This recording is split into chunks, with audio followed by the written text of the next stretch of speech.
Dan juga Velocity FC Setialam.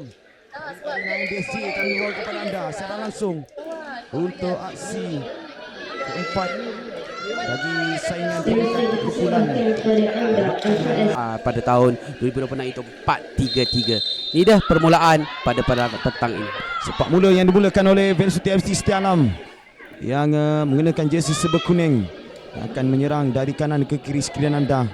Manakala KL Spice Girls lawan mereka pada petang ini yang akan menyerang dari kiri ke kanan skrin anda.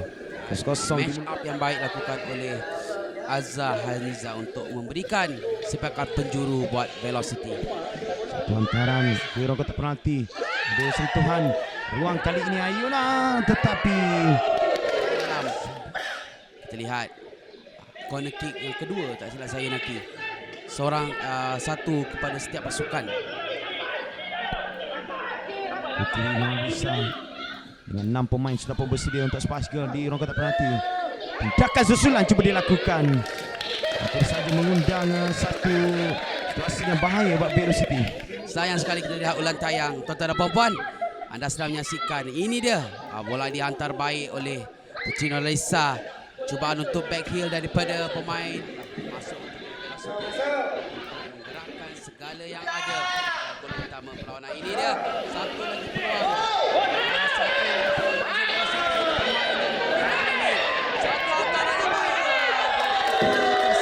Keluar cubaan daripada pemain nombor 6 iaitu Nur Farishah Hanin. Tidak dapat melihat bola tayang. Satu bola yang baik, dia kontrol daripada tangan kanan, cuba untuk melakukan satu chip ball kepada gol pertama pada petang ini. Aisyah yang dipertanggungjawabkan untuk sepakat penalti depan dengan Mitchell Olivia. Anis Aisyah untuk jaringan pertama buat Velocity dalam memecahkan kebuntuan. 1-0 untuk Velocity selepas jaringan sepakat penalti yang dilunaskan oleh Kapten pasukan Velocity Anis Aisyah dalam meledak pada petang ini buat jaringan pembukaan Velocity FC Setialam.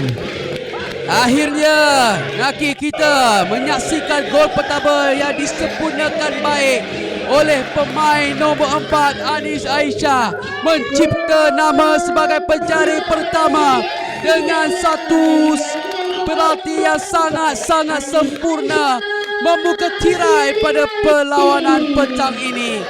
Akhirnya pemain jersey nombor 10 ketika ini dia masuk Kira Salihani binti Muhammad Munawar dalam sakibaki separuh masa kedua sakibaki perlawanan ini.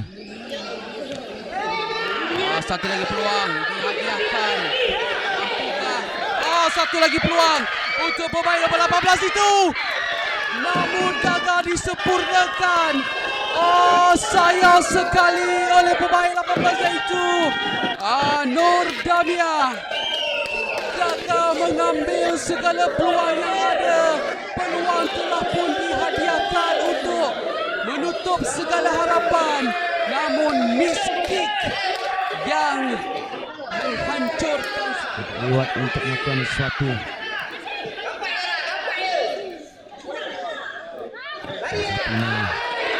Tapi cuba dikejar oleh Damia. Satu ruang ketika ini untuk Damia. Lepaskan rembatan dan jaringan kedua untuk menggandakan kedudukan daripada Damia. Pemain yang dibawa masuk di awal separuh masa kedua berjaya untuk menggandakan kedudukan buat pasukan Velocity. Setelah ruang itu yang berjaya untuk disempurnakan di ruang kotak penalti lawan, Damia untuk jaringan kedua buat pasukan Velocity.